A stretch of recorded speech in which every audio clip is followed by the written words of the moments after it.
ഇന്നത്തെ Kudumbashree ശാരദയുടെ full episode review ആണ്. അപ്പോൾ ഇന്നത്തെ എപ്പിസോഡിനകത്ത് നമ്മുടെ വിഷ്ണു സങ്കടപ്പെട്ട് നിൽക്കുകയാണ്. കാരണം നാളത്തേക്ക് ദിവസം പുലർന്നാൽ വിഷ്ണുവും മധുശ്രീയുമായിട്ടുള്ള കല്യാണമാണ്, അതിൻ്റെ നിശ്ചയമാണ്. ആ നിശ്ചയത്തിൽ നിന്ന് ഒഴിവാകാൻ തൻ്റെ മുന്നിൽ ഒരു മാർഗവും തെളിഞ്ഞിട്ടില്ലാത്ത വിഷ്ണു നിരാഹാരം എടുത്തിരിക്കുകയാണ്. അപ്പോൾ ഇതറിഞ്ഞ് രാഘവേട്ടൻ എന്താണ് വിഷ്ണുവിൻ്റെ മുറി കയറി ചെല്ലുമ്പം അച്ഛനോട് വിഷ്ണു പറയുവാണ്, അച്ഛനെ മറ്റെല്ലാവരും കാണുന്നത് വെറും പുറന്തോടാണ്, വെറും ഒരു പുറമേ നിങ്ങൾ കാണുന്ന ഒരു വിഷ്ണു വന്നേ ഉള്ളൂ, ഇത് വെറും പുറന്തോടാണ് അച്ഛ, വെറും പൊള്ളയായ പുറന്തോട്. ഈ പുറന്തോടിൻ്റെ അകത്ത് ഇതിന് വേണ്ടിയിട്ട് എന്തിനാണ് ഞാൻ ഇതിനെ ആരോഗ്യവും ആയുസ്സും ഒക്കെ നീട്ടിയെടുത്ത് ഞാൻ ഉണ്ടാക്കുന്നത്? ആർക്കും വേണ്ടിയിട്ടാണ് അച്ഛ? എന്നെ ശാലിനി വന്നില്ലെങ്കിൽ പിന്നെ ഞാൻ ആർക്കും വേണ്ടിയിട്ടാണ് ഈ ജീവിച്ചിരിക്കുന്നത് എന്നൊക്കെ പറയുന്നത്. പിന്നെ അച്ഛ, ഞാനൊരു കാര്യം പറയാം, ഇനി മേലാൽ ആരും എൻ്റെ അടുത്ത് ഒരു പ്രതീക്ഷ തന്ന പോലെ ശാലിനി വരും, ശാലിനിയെ കൊണ്ടുവരും എന്നൊന്നും ആരും എന്നോട് ഇനി പറയില്ല. കാരണം ഇനി അത് നടന്നില്ലെങ്കിൽ, ശാലിനി വന്നില്ലെങ്കിൽ പിന്നെ വിഷ്ണു കാണത്തില്ല അച്ഛ ഈ ലോകത്ത് എന്ന് പറയുമ്പോൾ രാഘവേട്ടൻ ഞാൻ കണ്ണീരങ്ങ് നിറയുവാണ്. അപ്പോഴത്തേക്ക് രാഘവേട്ടൻ മനസ്സിൽ ചിന്തിക്കുക, മോനെ നിന്നെ മരണത്തിലേക്ക് വിട്ടുകൊടുത്തിട്ട് ഈ അച്ഛൻ അത് കാണാൻ വേണ്ടി മുന്നിൽ നിൽക്കത്തില്ല മോനെ, ഉറപ്പായിട്ട് ഞാൻ ശാലിനിയെ കൊണ്ടുവരും, പക്ഷേ ഇപ്പം നിന്നോടത് പറയുന്നത് ശരിയല്ല എന്ന് രാഘവേട്ടൻ ചിന്തിക്കുന്നതും. അതുപോലെ നമ്മുടെ സത്യഭാമയാണെങ്കിൽ അഹങ്കാരിയെ മധുശ്രീനെ എന്താണ് ഭയങ്കരമായിട്ട് കെട്ടി ഒരുങ്ങി വന്നപ്പോഴത്തേക്കും ആ എൻഗേജ്മെൻറ്റിന് വേണ്ടി എന്താണ് ക്ഷണിക്കുന്നതും അകത്തേക്ക് കൊണ്ടുപോകുന്നതൊക്കെയാണ് ഇന്നത്തെ എപ്പിസോഡിൻ്റെ വലിയൊരു ഹൈലൈറ്റ്. ഷാനി ഇതുവരെ വന്നു ചേർന്നിട്ടില്ല. അപ്പോൾ ഇന്നത്തെ ഡീറ്റെയിൽ റിവ്യൂ നോക്കാം.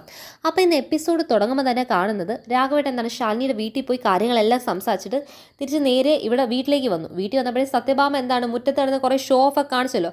പക്ഷേ സത്യഭാമ പറയുന്നുണ്ട്, ഇനി ആരൊക്കെ വെള്ളം കോരിയാലും ഞാൻ എന്തായാലും വിഷ്ണു മധുശ്രീയായിട്ടുള്ള കല്യാണം ഉറപ്പായിട്ട് നടത്തും, ഇനി അതിനകത്ത് ആര് തടസ്സം നിന്നാലും സത്യഭാമ നടത്തുമെന്ന് പറഞ്ഞാൽ നടത്തിയിരിക്കും എന്ന് പറയുമ്പോഴത്തേക്ക് രാഘവേട്ടൻ തിരിച്ചു പറഞ്ഞത്, നീ നടത്തത്തില്ല സത്യഭാമയെ, നീ നടത്തത്തില്ല, ഞാനാ പറയുന്നത് എന്ന് പറഞ്ഞിട്ട് അകത്തേക്ക് കയറി പോകുമ്പം നേരെ ശ്യാമയാണ് അവിടെ നിൽക്കുന്നത്. ശ്യാമയാണെങ്കിൽ ടെൻഷൻ അടിച്ച് നിൽക്കുമോ, ഇനി കുഞ്ഞേച്ചിയെ കണ്ടോ, കുഞ്ഞേച്ചി ഇവിടെ ഉണ്ടെന്നുള്ള കാര്യം ഞാൻ പറഞ്ഞെങ്ങാണോ അച്ഛൻ കേട്ടുണ്ടോ, ഒന്നും അറിയത്തില്ലോ എന്ന് പേടിക്കാതിരിക്കുമ്പോൾ ശ്യാമയെ നോക്കി ഇങ്ങനെ കണ്ണടച്ച് എന്താണ് സ്വാന്തനിപ്പിക്കുന്ന രീതി കണ്ണടച്ച് കാണിച്ചിട്ട് രാഘവേട്ടൻ നേരെ മേളിലേക്ക് എന്താണ് റൂമിലേക്ക് പോവാണ്. ശ്യാമയ്ക്കൊന്നും പ്രത്യേകിച്ച് മനസ്സിലായില്ല, പിള്ളയോട് ഒന്നും പറയുന്നില്ല. അപ്പം ഇതുവരെ ആരോടും രാഘവേട്ടൻ ശാലിനിയെ കണ്ടതിനെ കുറിച്ചൊന്നും പറഞ്ഞിട്ടില്ല. പിന്നെ കാണിക്കുന്ന രാത്രിയാണ്. റൂമിനകത്ത് വിഷ്ണു ഇങ്ങനെ അങ്ങോട്ടേക്ക് ഇങ്ങോട്ടേക്കും ടെൻഷനകത്ത് നടന്ന് ആലോചിക്കണം. അമ്മയെ എതിർത്ത് നിൽക്കാൻ പറ്റത്തില്ല, ശാലിനി ഇതുവരെ വന്നിട്ടില്ല, വിഷ്ണു എന്ന് പറയുന്ന വ്യക്തി എന്തിനാണ് ഈ ജീവിച്ചിരിക്കുന്നത് എന്ന രീതിയിൽ തന്നെ വിഷ്ണു ചിന്തിച്ചുകൊണ്ടിരിക്കുകയാണ്. അപ്പോഴാണ് വിഷ്ണുവിൻ്റെ മനസ്സിനകത്ത് ഈ മധുശ്രീ എന്ന അലവലാതിയെ കുറിച്ചുള്ള ചിന്ത കയറി വരുന്നത്. കാരണം മധുശ്രീ എന്താണെന്ന് വിഷ്ണു ഒന്ന് മനസ്സിൽ കൊണ്ടുവരുമ്പം വിഷ്ണുവിന് മനസ്സിൽ വരുന്ന ഒറ്റൊരു ചിത്രം ഇതാണ്, മറ്റൊരു പെണ്ണിനെ മനസ്സിൽ സൂക്ഷിക്കുന്ന ഒരു പുരുഷനെ വിവാഹം കഴിക്കാൻ ആരും തയ്യാറാകില്ല, പക്ഷേ ഞാൻ തയ്യാറാവും, ഈ മധുശ്രീ തയ്യാറാവും. കാരണം അത് മറ്റൊന്നും കൊണ്ടല്ല, കാരണം ഇന്ന് ഭാര്യയെ വിട്ടിട്ട് പോയിട്ടും ഭാര്യ ഇത്രമാത്രം മനസ്സിൽ സ്നേഹിച്ചിരിക്കുന്ന ഒരു പുരുഷനെ കിട്ടുന്ന ഒരു ഭാഗ്യമാണ്. ഉടനെ സത്യം പറയും, നീയാണ് എൻ്റെ മരുമകൾ, നീ തന്നെയാണ് ഈ വീട്ടിൻ്റെ മരുമകളായി വരുന്നത് എന്ന് പറയുന്നതും കാര്യങ്ങളെല്ലാം വിഷ്ണുവിൻ്റെ മനസ്സിൽ അന്ന് ഈ മധുശ്രീ വീട്ടിൽ വന്നപ്പം നടന്ന കാര്യങ്ങളൊക്കെ എന്താണെന്ന് ഒന്നും കൂടെ റിവൈൻഡ് വരുവാണ്. അത് വരുമ്പം വിഷ്ണുവിനങ്ങ് ദേഷ്യം തിളച്ച് കയറി, സങ്കടവും തിളച്ച് കയറി വരുവാണ്. ഇതൊക്കെ നിൽക്കുമ്പോഴത്തേക്ക് ശ്യാമ പോയി വിഷ്ണുവിന് ഭക്ഷണം കഴിക്കാൻ വിളിച്ചിട്ട് വിഷ്ണു ഭക്ഷണം കഴിക്കാൻ കൂട്ടാക്കിയതേയില്ല. പിന്നെ ശ്യാമ നേരെ രാഘവേട്ടൻ്റെ മുറിയിലേക്ക് പോയി എന്താണ് നോക്കുമ്പോഴത്തേക്കും, എന്താ ശ്യാമേ നീ അവിടെ നിൽക്കുന്നത്, ഇങ്ങി വാ എന്ന് പറയുമ്പോഴത്തേക്കും, അല്ല അച്ഛാ, ഞാൻ വിഷ്ണുവേട്ടൻ്റെ ഭക്ഷണം കഴിക്കാൻ വിളിച്ചു, ഇതുവരെ വിഷ്ണുവേട്ടൻ ഒന്നും കഴിച്ചിട്ടില്ല, ഇന്ന് രാവിലെ തൊട്ട് ജലപാനം പോലും കഴിച്ചിട്ടില്ല, നിരാഹാര സമരം എടുത്തിരിക്കുമോ, ഇനി എത്ര നാളത്തേക്ക് അച്ഛാ ഇത് ഇങ്ങോട്ടേക്ക് കൊണ്ടുപോകുന്നത്, അച്ഛനൊന്നും പോയി പറ, ഞാൻ പറഞ്ഞിട്ടൊന്നും കേൾക്കുന്നില്ല എന്ന് പറയുമ്പോഴത്തേക്കും അങ്ങ് ശ്യാം അകത്തേക്ക് കയറി വരുമ്പോഴത്തേക്കും എന്താണ് രാഘവേട്ടൻ പറയുവാണ്, ഞാൻ എന്ത് ചെയ്യാനാ മോളെ എന്ന് പറയുമ്പോഴത്തേക്കും, അച്ഛനെ അറിയാമല്ലോ, വിഷ്ണുവേട്ടൻ്റെ പ്രശ്നം നാളെ നടക്കുന്ന വിവാഹ നിശ്ചയമാണ്, അത് നടക്കത്തില്ല എന്ന് എങ്ങനെയെങ്കിലും അച്ഛനൊരു ഉറപ്പ് കൊടുത്തു കഴിഞ്ഞാൽ പിന്നെ ഞാൻ എങ്ങനെ ഉറപ്പ് കൊടുക്കാനാ മോളെ, അതിന് എനിക്ക് എന്തെങ്കിലും അറിയാവോ എന്ന് ചോദിക്കുമ്പോഴത്തേക്കും ശ്യാമ വിചാരിച്ചത് എന്തെങ്കിലും അച്ഛൻ പറയുന്നതാണ്. അപ്പോഴത്തേക്കും എന്താണ് രാഘവേട്ടൻ അങ്ങ് അഭിനയിക്കുവാണ്, തനിക്കൊന്നും അറിയത്തില്ല, താൻ ശാലിനിയെ കണ്ടിട്ടില്ല, ശാലിനി നാളെ വരും എന്നുള്ള കാര്യത്തെക്കുറിച്ചൊന്നും ഇവിടെ ശ്യാമയോട് പോലും പറയുന്നില്ല. അപ്പോഴത്തേക്ക് രാഘവേട്ടൻ പറയുവാണ്, ഞാനെങ്ങനെ ഉറപ്പ്, അല്ല അച്ഛനാണെങ്കിൽ സത്യാമ്മയോട് വെല്ലുവിളിച്ചു, കല്യാണം നടക്കത്തില്ല, നിശ്ചയം മുടക്കുമെന്നൊക്കെ പറഞ്ഞ്, മോളെ ഈ നാട്ടിൽ നല്ലത് മാത്രമേ നടക്കത്തുള്ളൂ, അതാണ് വിശ്വസിക്കുന്ന എല്ലാവരും, ചീത്ത എങ്ങനെയായാലും തടയപ്പെടുമെന്നൊരു വിശ്വാസമില്ലേ, അതല്ലേ മനുഷ്യനെ മുന്നോട്ട് ജീവിക്കാൻ നയിക്കുന്നത്, ആ ഒരു വിശ്വാസത്തെ ഞാനും പറഞ്ഞു എന്നേ ഉള്ളൂ. അച്ഛൻ എന്തെങ്കിലും അറിയാമെങ്കിൽ ആ കല്യാണം നടക്കത്തില്ല എന്നുള്ളതിന് എന്തെങ്കിലും ഒരു ഉറപ്പ് വിഷ്ണുവേട്ടൻ്റെ അടുത്ത് കൊടുത്തു കഴിഞ്ഞാൽ ഈ നിരാഹാരം ഒന്ന് അവസാനിപ്പിക്കുമല്ലോ. അതിനെടി എനിക്ക് മോളെ എനിക്ക് വല്ല അറിഞ്ഞിട്ട് വേണ്ടേ, നിനക്ക് വല്ല അറിയാവോ എന്ന് തിരിച്ചു വയ്ക്കുമ്പോൾ ശ്യാമ അങ്ങനെ നെറ്റി ഇങ്ങനെ ആലോചിച്ചുകൊണ്ടിരിക്കും. എനിക്ക് അറിയാവുന്ന ഒന്നും എനിക്ക് പറയാൻ പറ്റത്തില്ലോ, കുഞ്ഞേച്ചി മുൻകൈ എടുത്ത് ഇങ്ങോട്ടേക്ക് വരാതെ ഞാൻ വല്ല പറഞ്ഞിട്ട് എന്തെങ്കിലും ആയിക്കഴിഞ്ഞാൽ ഇനി പിന്നെ അത് മതി സത്യാമ്മയ്ക്ക് എന്നോട് ദേഷ്യം കൂടാനും, ആ ദേഷ്യം മാത്രമല്ല പിന്നെ ചിലപ്പോൾ കുഞ്ഞേച്ചിയുടെ കാര്യത്തിന് കൂട്ടു നിന്നതും ഇത്രയും നാൾ ഇതൊന്നും ഇവിടെ പറയാത്തതിൻ്റെ പേര് എന്നെ ചിലപ്പോൾ അടിച്ച് വീട്ടിൽ നിന്ന് പുറത്താക്കിയാലും പുറത്താക്കുക, സത്യാമ്മയ്ക്ക് ഒരു കാര്യം തീരുമാനിക്കാൻ ഒരു ഇച്ചിരി നേരം മതിയല്ലോ എന്ന് ചിന്തിച്ചുകൊണ്ട് ശ്യാമ ഇങ്ങനെ നെഞ്ച് വീർപ്പ് മുട്ടി ചിന്തിച്ചുകൊണ്ടിരിക്കുക. അപ്പം രാഘവേട്ടൻ്റെ മുഖത്തല്ല നോക്കുന്നത്, താനെ ഇതെല്ലാം സ്വന്തം മനസ്സിട്ട് ആലോചിക്കുമ്പം രാഘവേട്ടൻ ഈ മുഖത്ത് നോക്കിയിരിക്കുക, ഈ മിന്നി മായുന്ന ഭാവങ്ങളും ചിന്തയൊക്കെ. നീ ഇങ്ങനെ ആലോചിച്ച് കാട് കയറണ്ടടി, നീ പോയി കിടന്ന് സമാധി കിടന്ന് ഉറങ്ങാൻ നോക്ക്, എന്തായാലും നല്ലതേ നടക്കത്തുള്ളൂ എന്ന് പ്രതീക്ഷ നീ മോളെ, നീ പോയി കിടന്ന് ഉറങ്ങ് ശ്യാമേ, പോ ശ്യാമേ എന്ന് പറയുമ്പോൾ ശ്യാമ തിരിച്ചു പോയിട്ട് വീണ്ടും തിരിഞ്ഞ് നോക്കുവാണ്. തിരിഞ്ഞു നോക്കുമ്പോൾ ഈ രാഘവേട്ടനെ നോക്കുന്നുണ്ട്. പെട്ടെന്ന് ശ്യാമ കണ്ട് മനസ്സിലാക്കുമ്പോഴത്തേക്ക് രാഘവേട്ടൻ എന്താണ് ആ മുഖം അങ്ങ് മാറ്റി പിടിക്കുകയാണ്. അങ്ങനെ ശ്യാമ തിരിച്ച് ശ്യാമയുടെ റൂമിലേക്ക് പോയി എന്താണ് ഉറങ്ങാൻ കിടന്നു. ഇവിടെ അപ്പോഴത്തേക്കും വിഷ്ണു ഭക്ഷണമൊന്നും കഴിച്ചിട്ടല്ലോ. അത് കേട്ട് അച്ഛൻ എങ്ങനെ ഉറങ്ങാനാ? രാഘവേട്ടൻ എന്താണ് നേരെ വിഷ്ണുവിൻ്റെ മുറിയിലേക്ക് വടിയൊക്കെ ഊന്നി അങ്ങ് പോകുമ്പോഴത്തേക്കും അച്ഛനോ എന്ന് പറയും. അച്ഛ എന്ന് പറയുമ്പോഴത്തേക്കും എന്താടാ? ഒന്നുമില്ല അച്ഛാ, ഞാനിവിടെ ഇങ്ങനെ ഇരിക്കുന്നു എന്ന് പറയുമ്പോഴത്തേക്ക് രണ്ടുപേരും കൂടെ അങ്ങനെ കട്ടിലിരിക്കുമോ. അങ്ങനെ പരസ്പരം എന്താണ് കണ്ണ് കൊണ്ട് തന്നെ സങ്കടം പറഞ്ഞ് തീർക്കുവാണ് വിഷ്ണു അച്ഛനോട്. അച്ഛൻ ആ സങ്കടം എല്ലാം വായിച്ചെടുത്ത് മോനോട് എന്ത് പറയണമെന്ന് അറിയാതിരിക്കുമ്പോഴത്തേക്കും അച്ഛനും ഭക്ഷണം കഴിക്കാൻ വേണ്ടി വിളിക്കാൻ വേണ്ടി വന്നായിരിക്കല്ലേ, ഭക്ഷണം കഴിക്കാൻ വേണ്ടി വിളിക്കാൻ വന്നായിരിക്കും, ഭക്ഷണം കഴിച്ചില്ലെങ്കിൽ ആരോഗ്യം പോവും മോനെ എന്നൊക്കെ പറയാൻ വേണ്ടിയിട്ടല്ലേ അച്ഛൻ വന്നേ. അച്ഛാ ഈ ആരോഗ്യ ആയുസ്സൊക്കെ ഞാൻ ഈ കാത്തു സൂക്ഷിച്ചിട്ട് എന്ത് ചെയ്യാനാ അച്ഛാ? അച്ഛനൊന്ന് പറഞ്ഞാൽ ഈ വിഷ്ണു ഈ ആരോഗ്യം സൂക്ഷിച്ച് വെച്ചിട്ട് എന്ത് ചെയ്യാനാ? ആർക്ക് വേണ്ടിയിട്ടാണ് അച്ഛാ ഇതൊക്കെ? ശാലിനി അവളായിരുന്നു അച്ഛാ എൻ്റെ ജീവിതം, എൻ്റെ ജീവിതം. അവളില്ലാതെ ഓരോ നിമിഷവും ഉണ്ടല്ലോ അച്ഛാ, എൻ്റെ മനസ്സുകൊണ്ട് ഞാനങ്ങ് ഉരുകി തീർന്നുകൊണ്ടിരിക്കുക. അതാരും കാണുന്നില്ല എന്നേ ഉള്ളൂ. അച്ഛനടക്കമുള്ളവർ ഈ പുറമേ കാണുന്ന ഒരു വിഷ്ണു മാത്രമേ ഉള്ളൂ. അച്ഛനടക്കമുള്ളവരെല്ലാവരും ഈ വീട്ടിൽ പുറമേ കാണുന്ന വെറും ഒരു പുറന്തോട് പോലത്തെ ഒരു വിഷ്ണുവിനേ ഉള്ളൂ. വിഷ്ണു വെറും ഒരു പുറന്തോടാണ് ഇപ്പം. അതിൻ്റെ ആരോഗ്യവും ബലവും ഒക്കെ ഇങ്ങനെ കാത്ത് സംരക്ഷിച്ച് വെച്ചിട്ട് ഒരു കാര്യമില്ല കാരണം ഈ പുറന്തോട് ഇങ്ങനെ ഇരിക്കുന്നതെന്നല്ലേ ഉള്ളൂ, അല്ലാതെ അതിന് വേണ്ടിയിട്ട് അതിനെ തേടി വരേണ്ട ആൾ ഇതുവരെ വന്നില്ലല്ലോ. ഞാൻ പിന്നെ ഇതൊക്കെ എന്തിനാ നോക്കുന്നത്? ഒരു കാര്യമില്ല ഒരു കാര്യമില്ല എന്ന് പറയുമ്പോഴത്തേക്കും രാഘവേട്ടൻ മോനെ അങ്ങനെ പറയില്ല എന്ന് പറയുമ്പോഴത്തേക്കും രാഘവേട്ടൻ അങ്ങ് സങ്കടപ്പെടുമ്പോഴത്തേക്കും വീണ്ടും വിഷ്ണു അങ്ങ് എണീറ്റ് പോയി അങ്ങോട്ടേക്ക് മാറി നിന്ന് അച്ഛൻ്റെ മുഖം നോക്കാതെ അവിടെ തൂണിലേക്ക് കയ്യും വെച്ചിരുന്ന് ഭയങ്കര സങ്കടം പ്രകടിപ്പിക്കുകയാണ്. കാരണം താൻ ഒന്നുമല്ല, താൻ ഇങ്ങനെ ജീവിച്ചിരിക്കുന്ന പോലും തനിക്ക് താല്പര്യമല്ല എന്ന രീതിക്കകത്തൊക്കെ വിഷ്ണു അങ്ങ് സംസാരിക്കുവാണ്. അതിനുവേണ്ടി പലരും പല പ്രതീക്ഷകളും പാഴ്വാക്കുകളും വിഷ്ണുവിൻ്റെ ആരോഗ്യം കാത്ത് സംരക്ഷിക്കാൻ വേണ്ടി വിഷ്ണു കഴിച്ച് നന്നായിരിക്കാൻ വേണ്ടിയിട്ടൊക്കെ പലരും പല വാക്കുകളും പല പ്രതീക്ഷകളും പാഴ്വാക്കുകൾ കൊണ്ട് എൻ്റെ മനസ്സിനെ നിങ്ങളൊക്കെ അങ്ങ് വിശ്വസിപ്പിച്ച് വെച്ചിരിക്കുകയാണ്. പറയുന്ന ഓരോരുത്തരും ഓരോ പ്രതീക്ഷകളും വാഗ്ദാനങ്ങളൊക്കെ അങ്ങ് തരും. അച്ഛനും തന്നില്ലേ, അച്ഛനും പറഞ്ഞില്ലേ, എന്നിട്ട് എന്തി അച്ഛൻ പറഞ്ഞില്ലേ എവിടെ ശാലിനി, എന്നിട്ട് എവിടെ ശാലിനി? അച്ഛൻ പറഞ്ഞില്ലേ അച്ഛൻ കൂട്ടിക്കൊണ്ട് വരുമെന്ന് പറഞ്ഞിട്ട് ശാലിനി എവിടെ ഊട്ടി ഉറക്കി നിങ്ങളൊക്കെ കൂടെ എന്നെ മധുശ്രീ എന്ന ഒരു വിപത്തിലേക്കാണ് വലിച്ചടുപ്പിച്ചുകൊണ്ടിരിക്കുന്നത്. അത് നിങ്ങൾ ആരും ഓർക്കുന്നില്ല എന്നേ ഉള്ളൂ എന്ന് പറയുമ്പോഴത്തേക്കും മോനെ അച്ഛന് നിന്നെ മനസ്സിലാവൂടാ, അച്ഛൻ നിന്നെ കുറിച്ച് ഓർക്കാഞ്ഞിട്ടൊന്നും അല്ലടാ എന്ന് പറയുമ്പോഴത്തേക്കും രാഘവേട്ടൻ ശാലിനിയെ കണ്ടു എന്നുള്ള കാര്യം പറയാനാണ് ഈ വന്നിരിക്കുന്നത്.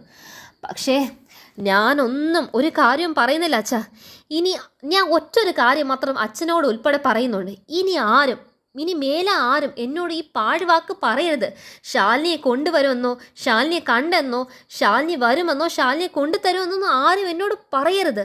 കാരണം അത് സംഭവിച്ചില്ലെങ്കിൽ ശാലിനി വരുമെന്ന് എൻ്റെ മനസ്സിൽ പ്രതീക്ഷ ഊട്ടി ഉറപ്പിച്ച് എല്ലാവരും തന്നിട്ട് ശാലിനി അവിടെ വന്നില്ല, ശാലിനി വരുന്നില്ല, അത് സംഭവിച്ചില്ലെങ്കിൽ പിന്നെ വിഷ്ണു ഈ ലോകത്ത് കാണത്തില്ല ഈ വിഷ്ണു ഈ ഭൂലോകത്ത് തന്നെ കാണത്തില്ല.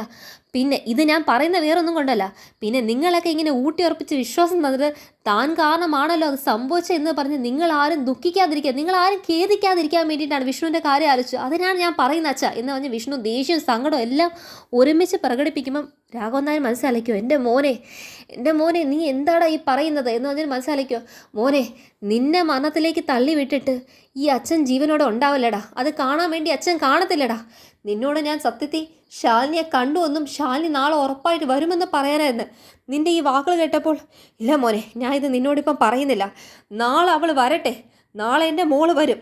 നീ അപ്പോഴത്തേക്കും രാഘവട്ടെ ആലോചിക്കോ, നാളെ സത്യാമ്മയുടെ മുന്നിൽ നീ നിൻ്റെ കളക്ടർ എന്ന പേരും പ്രശസ്തിയും പദവിയോടുകൂടി ആ പ്രൗഢിയോടുകൂടി നീ സത്യാമ്മയുടെ വീട്ടിൽ കയറി വരണം എന്ന് ശാലിനിയോട് പറഞ്ഞ ഞാൻ വരും എന്ന് ശാലിനി പറഞ്ഞ വാക്കും രാഘവേട്ടൻ നിങ്ങളുടെ മനസ്സിലാലിക്കോ. ഞാൻ നിൻ്റെ അടുത്ത് അവൾ വരുമെന്ന് പറയാൻ വന്നേ, പക്ഷെ നിൻ്റെ ഈ പറച്ചിലുണ്ടല്ലോ മോനെ, നീ ഇല്ലാതായിക്കളയെന്ന്. ഇത് കേട്ടിട്ട് എനിക്ക് നിൻ്റെ അടുത്ത് ഇത് പറയാൻ പേടിയാണ്. അവൾ നാളെ വരും, അതുവരെ ഞാൻ ക്ഷമയോടെ കാത്തിരിക്കും മോനെ. അവളെ നിൻ്റെ അച്ഛൻ കൊണ്ടുതരോടാ, അച്ഛൻ കൊണ്ടുതരുമെന്ന് പറഞ്ഞ വാക്ക് അച്ഛൻ നാളെ പാലിച്ചിരിക്കും എന്ന് രാഘവേട്ടൻ മനസ്സിൽ ചിന്തിക്കുവാണ്. അപ്പോഴത്തേക്ക് രാഘവേട്ടൻ സങ്കടപ്പെട്ടിരിക്കുന്നത് കണ്ടപ്പോഴത്തേക്കും വിഷ്ണു അവിടെ വന്നിട്ട് ഞാൻ അച്ഛനോട് എന്തൊക്കെയൊക്കെ പറഞ്ഞ് എടാ മോനെ സാരമില്ലടാ, നിന്നെ അച്ഛനെ മനസ്സിലാവും, നിന്നെ അച്ഛനെ മനസ്സിലായെങ്കിൽ പിന്നെ ആർക്ക് മനസ്സിലാവാനാടാ, നിന്റെ അച്ഛനെ നല്ലപോലെ മനസ്സിലാക്കാൻ പറ്റും. എന്നാലും അച്ഛനോട് ഞാൻ എന്തൊക്കെയൊക്കെ പറഞ്ഞു എന്നെ സങ്കടം കൊണ്ട് അച്ഛ എന്ന് പറയുമ്പോഴത്തേക്കും രാഘവൻ സാരമില്ലടാ എന്ന് പറഞ്ഞിട്ട് വടി ഊന്നി എന്താണ് തിരിച്ച് നടക്കുവാണ്. അപ്പോഴത്തേക്ക് അച്ഛാ ഞാൻ കൊണ്ട് പിടിക്കേണ്ടടാ, ഞാൻ നടന്നോളാം എന്ന് പറഞ്ഞിട്ട് രാഘവേട്ടൻ ഞങ്ങൾ പോവാണ്. വിഷ്ണു അവിടെ നിന്ന് ആലോചിക്കണം, ഞാൻ അച്ഛനോട് എന്തൊക്കെയൊക്കെയോ തോന്നിയതൊക്കെ പറഞ്ഞല്ലോ, എന്നെ മനസ്സിൽ നിന്ന് ഇതൊന്നും ഇരിക്കാത്തതുകൊണ്ട് ഞാൻ പറഞ്ഞു പോയതാണല്ലോ ദൈവമേ എന്ന് പറഞ്ഞിട്ട് വിഷ്ണു അവിടെ സങ്കടപ്പെട്ടിരിക്കുന്നതാണ് കാണിക്കുന്നത്. പിന്നെ കാണിക്കുന്നത് പിറ്റേ ദിവസം രാവിലെയാണ് കാണിക്കുന്നത്. പിറ്റേ ദിവസം രാവിലെ ആയപ്പോഴത്തേക്കും സത്യാമ്മയുടെ വീടൊക്കെ എന്താണ് വിവാഹ നിശ്ചയത്തിനായി അങ്ങ് ഒരുങ്ങിക്കഴിഞ്ഞു. ശ്യാമ ആണെങ്കിൽ ഒരു ഗ്രീൻ കളറിൻ്റെ സാരിയൊക്കെ കൊടുത്ത് എന്താണ് വിളക്കിനകത്ത് പൂവും കാര്യങ്ങളൊക്കെ വെക്കാൻ വേണ്ടി ശ്യാമ ഇരിക്കുന്നു. അപ്പോഴത്തേക്കും കുറേ എന്താണ് അവിടുത്തെ അയൽവാസി എന്താണ് സത്യഭാമയുടെ ഗസ്റ്റുകളൊക്കെ കുറേ പേര് പെണ്ണുങ്ങളൊക്കെ അവിടെ നിൽപ്പുണ്ട്. അപ്പോഴാണ് നമ്മുടെ പൊന്നി എന്താണ് വെള്ളവും ഒക്കെ ആയിട്ട് എന്താണ് കുടിക്കാനുള്ള വെള്ളം കൊണ്ട് വരുന്നത്. അപ്പോഴത്തേക്ക് ഒരു സ്ത്രീ ആണെങ്കിൽ ആ വെള്ളം എടുത്തിട്ട് ശ്യാമ അവിടെ തന്നെ ഉണ്ട്. ശ്യാമയുടെ പ്രശ്നം വെച്ച് തന്നെ ഇരിക്കെ പെങ്കൊച്ചിൻ്റെ മൂത്തവളല്ലായിരുന്നു ഈ വിഷ്ണു നേരത്തെ കെട്ടിയിരുന്നത്, അതങ്ങ് അവളെ കളഞ്ഞോ? ഉടനെ പൊന്നു വയ്ക്കും, കളയാനേ അത് പൂച്ചയോ പട്ടിയൊന്നും അല്ല കളയാൻ വേണ്ടിയിട്ട് എന്ന് പറയുമ്പോഴത്തേ അല്ല അത് വിവരവും വിദ്യാഭ്യാസവും ഒന്നും അത്ര ഇല്ലാത്തതുകൊണ്ട് അവർ പഴമക്കാരായതുകൊണ്ട് അങ്ങനെ ചോദിച്ചാന്നേ. അവർ ഉദ്ദേശിച്ചത് ഡിവോഴ്സൊക്കെ ആയിട്ടാണോ ഈ അടുത്ത നിശ്ചയത്തിലേക്ക് പോകുന്നതെന്നാ. ആ വിവരവും വിദ്യാഭ്യാസവും ഒക്കെ ഉണ്ടായിട്ടും അതിനുള്ള രീതിക്കകത്തല്ലല്ലോ നിങ്ങൾ ആരും പെരുമാറുന്നത്. വിവരവും വിദ്യാഭ്യാസം ഒന്നും ഇല്ലെങ്കിലും നിങ്ങൾക്ക് കൊതിയെന്നുണ്ടെങ്കിൽ അടുത്തവൻ്റെ ജീവിതം കുത്തിക്കീറുക എന്നുള്ളതല്ലേ നിങ്ങളുടെയൊക്കെ താല്പര്യം. അതറിയാൻ വേണ്ടിയിട്ട് കെട്ടിയൊഴുങ്ങി വന്നിരിക്കുമല്ലേ എന്ന് പറയുമ്പോഴത്തേക്ക് എന്താണ് അവരങ്ങ് ചമ്മിപ്പോവും. അടുത്ത പെണ്ണുമ്പിളേക്ക് ഗ്ലാസും വെള്ളം കൊടുക്കാൻ വരുമ്പോഴത്തേക്ക് അവർ പറയും ശരിയാ, വയറും കടം എടുത്തുകൊണ്ടെങ്കിൽ വന്നിരിക്കുവാണ്, എന്താണ് കൊതിയെന്നുണയും പറഞ്ഞ് ഇവിടെ ഇതാക്കാൻ വേണ്ടി. അവളുടെ സ്വഭാവം ഏതാന്ന് വന്നിട്ട് ചോദിക്കുവാണ്, ഈ ഇരിക്കുന്ന പെണ്ണ് ആ ശ്യാമയുണ്ടല്ലോ, ആ പറയുന്ന പെണ്ണിൻ്റെ ഭർത്താവ് എന്ന് പറയുന്നത് സത്യാമ്മയുടെ ദത്തപുത്രനല്ലേ, അവൻ ഈ കല്യാണം നടക്കുന്നതിന് താല്പര്യമാണോ അതോ അവൻ ഈ കാര്യം പറഞ്ഞിട്ട് അവനോ ഇവളോ എങ്ങാനും അവർക്ക് ഇടയിൽ സ്വരച്ചർച്ച വല്ലതും ഉണ്ടോ, അതോ അവർ ഈ കാര്യം പറഞ്ഞ് സത്യാമ്മയുടെ ദത്തപുത്രൻ എന്തെങ്കിലും തിരിച്ച് പറയാൻ നിന്നോ എന്നൊക്കെ ചോദിക്കുമ്പോഴത്തേക്ക് നല്ല ഏഷണിയും ഭീഷണിയും പറയാൻ വേണ്ടിയിട്ടാണല്ലോ നിങ്ങൾ വന്നേക്കുക. ഉടനെ പറയുന്നത് പറഞ്ഞ് തൊണ്ട പറ്റി, നീ ആ വെള്ളം തന്നെ പറയുമ്പോൾ നിങ്ങൾ ആരും വെള്ളം ഇറങ്ങി ചാവുന്നവരാന്ന് എനിക്ക് കണ്ടിട്ട് തോന്നില്ല, കുറേ കൊച്ചമ്മമാരുണ്ട് ഇറങ്ങി വന്നോളൂ എന്ന് പറഞ്ഞിട്ട് എന്നാൽ നേരെ പൊന്നീനെ നമ്മുടെ ശ്യാമ വിളിക്കുമ്പോഴത്തേക്ക് എന്തിനാ പൊന്നി ഇവരോടൊക്കെ വാ കൊടുക്കാൻ പോകുന്നത്, ഒരാൾ ഓരോന്ന് പറഞ്ഞ് അവർ പല വാ പറഞ്ഞുകൊണ്ടിരിക്കും, നമുക്ക് ആൾക്കാരെ വാ മൂടി കെട്ടാനൊന്നും പറ്റത്തില്ലല്ലോ, അവർ പലവിധം സംസാരിക്കും. നമ്മളിനി അവർക്ക് ഉത്തരം കൂടെ കൊടുത്താൽ അവർക്ക് നമ്മുടെ ഭയങ്കര ശത്രുതയായി പിന്നെ വേറെ എന്തെങ്കിലും കൂടെ ഒക്കെ വിളിച്ച് പറഞ്ഞുകൊണ്ടിരിക്കും. പറയുന്നവർ പറഞ്ഞിട്ട് പോട്ടെ മുന്നേ.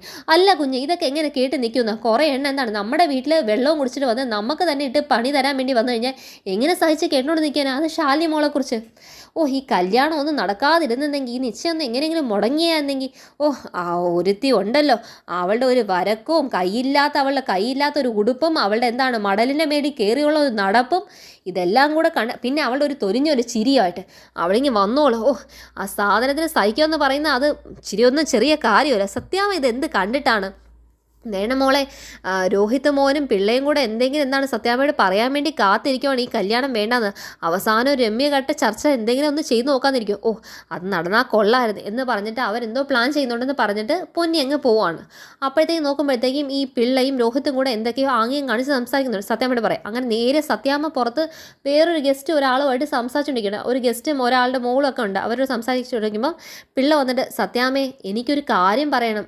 എന്തുവാടോ പിള്ളേ ചോദിക്കുമ്പോഴത്തേക്ക് അല്ല എൻ്റെ മാത്രം അഭിപ്രായമല്ല ഈ കുടുംബത്തിലെ എല്ലാ അംഗങ്ങളുടെയും കൂടെ ചെന്നൊരു അഭിപ്രായം സത്യാമ്മയൊന്ന് ബോധിപ്പിക്കാനുണ്ടായിരുന്നു എന്ന് പറയുമ്പോഴത്തേക്കും സത്യാമ്മ അടുത്ത് തന്നെ ചോദിക്കണേ എല്ലാവരെയും അഭിപ്രായങ്ങൾ ഒരുമിച്ച് ബോധിപ്പിക്കാൻ താൻ ഈ വീട്ടിൽ ആരാടോ ഈ വീട്ടിൽ എന്ന് ചോദിക്കും. പിള്ളേ അങ്ങ് എന്താണ് വല്ലാണ്ടായി പോവാണ്.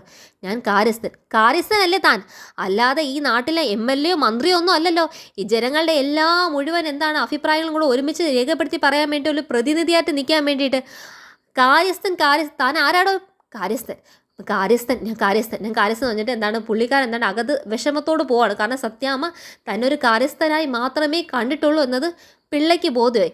അപ്പം പിള്ള എന്താണ് എന്തൊക്കെ ആവശ്യത്തിന് കൂടെ നിൽക്കുന്നതാണ് എന്നിട്ട് പോലും അത് മൈൻഡ് ചെയ്യാതെ സത്യാമ്മയുടെ സ്വഭാവം മനസ്സിലായപ്പം പിള്ള അങ്ങ് അകത്ത് കയറി പോകുമ്പോൾ രോഹിത്തിനും പിന്നെ ഒന്നും പറയണ്ട. രോഹിത്ത് അകത്ത് കയറി പോകണം. അപ്പോഴത്തെ ശ്യാമ ചോദിക്കും നാണോ ഇല്ലല്ലോ രാവിലെ തന്നെ ആ പാവത്തിനെ കൊണ്ടും സത്യാമ്മയുടെ വായി ഇട്ട് കൊടുത്തില്ലേ, എന്നിട്ട് താൻ വന്ന് ഇങ്ങനെയാണോ ആണുങ്ങൾ ചെയ്യുന്നത്? ആണുങ്ങളാകുമ്പോൾ ഇച്ചിരി തൻ്റെ ഉണ്ടെന്നുണ്ടെങ്കിൽ കാര്യങ്ങളൊക്കെ എന്താണ് തിരിച്ച് ചോദിക്കണം. എന്നിട്ട് താനൊന്നും ചോദിച്ചില്ല. എടോ എനിക്ക് അങ്ങനെയൊന്നുമല്ല, എനിക്ക് നല്ല ധൈര്യമൊക്കെ ഉണ്ട്, ഞാൻ വേണമെങ്കിൽ ചോദിക്കുന്നത് എന്നാ പോയി ചോദിച്ചു ഇവർ തമ്മി ആയും കാണിക്കുമ്പോൾ ഇത് സത്യാമ്മ കാണുന്നുണ്ട്. എന്നിട്ട് സത്യാമ്മ നേരെ അകത്ത് ഒരു മിനിറ്റ് ഞാൻ ഇപ്പം വരുന്നു വന്നിട്ട് അകത്ത് കയറി വന്നിട്ട് ഇവിടെ ചോദിക്കും എന്തോ രണ്ടുപേരെയും കാര്യം എന്തോ പറയേണ്ടത്.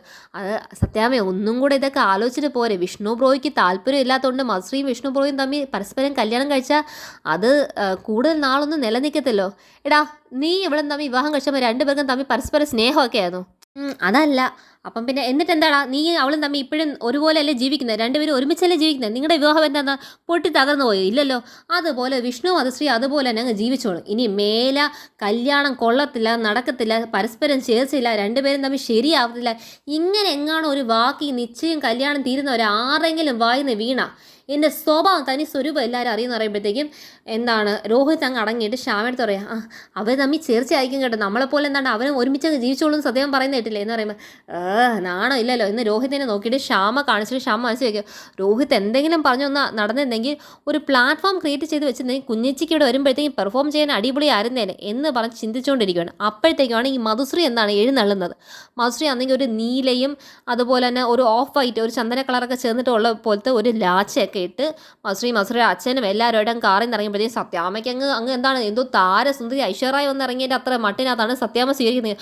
അങ്ങനെ വായി നോക്കി അങ്ങ് നിൽക്കുവാണ് സൗന്ദര്യം ആസ്വദിച്ചു. കാരണം ഇന്ന് നല്ല മിടുക്കിയായിട്ടുണ്ടല്ലോ, സുന്ദരിയായിട്ടുണ്ടല്ലോ. ഉടനെ രോഹിത് നോക്കിയിട്ട് ഇവളെന്തോന്ന് ഈ കോലത്തിനെ കണ്ട് മിടിക്കുന്നോ, സത്യാമ്മ ഈ കണ്ണും തിമിരം ബാധിച്ചോ എന്ന് രോഹിത് മനസ്സ് ചിന്തിക്കുമ്പോഴത്തേക്കും നമ്മുടെ ശ്യാമ നിൻ്റെ ആട്ടമൊക്കെ ഇപ്പം കഴിയോടെ, എൻ്റെ കുഞ്ഞേച്ചി ഒന്ന് വന്നോട്ടെ, നിൻ്റെ ഇവിടുത്തെ പരിപാടിയൊക്കെ കുഞ്ഞേച്ചി തൂത്ത് പെറുക്കി തന്നിട്ടേ പോത്തുള്ളടി എന്ന് മനസ്സ് ശ്യാമ ആലോചിച്ചുകൊണ്ട് നിൽക്കുന്നതും ഇതുവരെ നമ്മുടെ വിഷ്ണുവോ അല്ലെങ്കിൽ രാഘവേട്ടനോ ഒന്നും താഴേക്ക് വന്നിട്ടില്ല.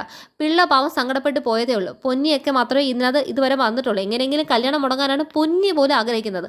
അപ്പോഴത്തേക്കും മധുശ്രീയെ നോക്കിയിട്ട് മോളെ ചക്കരയെന്നൊക്കെ പറഞ്ഞിട്ട് താടിക്കൊക്കെ പിടിച്ചെന്താണ് അങ്ങ് സത്യാമ്മ അങ്ങ് വഴിഞ്ഞൊഴുകുവാണ്. അങ്ങ് ഭയങ്കര സുന്ദരിയായിട്ടിരിക്കുന്നു എന്നൊക്കെ പറഞ്ഞുകൊണ്ടെങ്കിൽ മേളിൽ നിന്ന് നമ്മുടെ പപ്പിമോൾ ഇറങ്ങി വരുന്നുണ്ട്. പപ്പിമോൾ നേരെ മധുശ്രീയെ നോക്കിയിട്ട് ഈ സുന്ദരിയായിട്ടൊക്കെ ഇരിക്കുന്ന സത്യാമ്മ പറയുമ്പോഴത്തേക്കും നല്ല മിടുക്കിയായിട്ട് ഇരിക്കുന്ന പറയുമ്പോഴത്തേക്ക് ബാഡ് ഗേൾ എന്ന് പറഞ്ഞിട്ട് ഇവൾ പുക വലിച്ചതും സിഗരറ്റ് വലിച്ചതൊക്കെയാണ് നമ്മുടെ പപ്പിമോളുടെ മനസ്സിൽ ഓടുന്നത്. ഇതൊന്നും അറിയുന്നില്ല സത്യാമ്മ. അങ്ങനെ ഇവളെ ക്ഷണിച്ചകത്ത് കയറ്റുവാണ്. രോഹിത്തും ശ്യാമയും പരസ്പരം മുഖത്തോട് മുഖം നോക്കി നിൽക്കുന്നതും ശാലിനി കാറിൽ വന്നുകൊണ്ടിരിക്കുന്നതും നല്ല മഴയൊക്കെ പെയ്തുകൊണ്ട് ശാലിനി കാർ ഇങ്ങോട്ട് സത്യാമ്മയുടെ വീട്ടിലേക്ക് വന്നുകൊണ്ടിരിക്കുന്നതാണ് കാണിച്ചാണ് ഇന്നത്തെ എപ്പിസോഡ് നിർത്തിയിരിക്കുന്നത്. അപ്പോൾ ഇതാണ് ഇന്നത്തെ കുടുംബശ്രീ ശാരദയുടെ ഫുൾ എപ്പിസോഡ് റിവ്യൂ. അപ്പോൾ എല്ലാവരും കാണുമോ, ലൈക്ക് ചെയ്യോ, ഷെയർ ചെയ്യുക. പ്രത്യേകിച്ച് പറയുന്നു സബ്സ്ക്രൈബ് ചെയ്യാൻ ആരും മറക്കല്ല്. പ്രത്യേകിച്ച് പറയുന്നു സബ്സ്ക്രൈബ് ചെയ്യണേ. താങ്ക്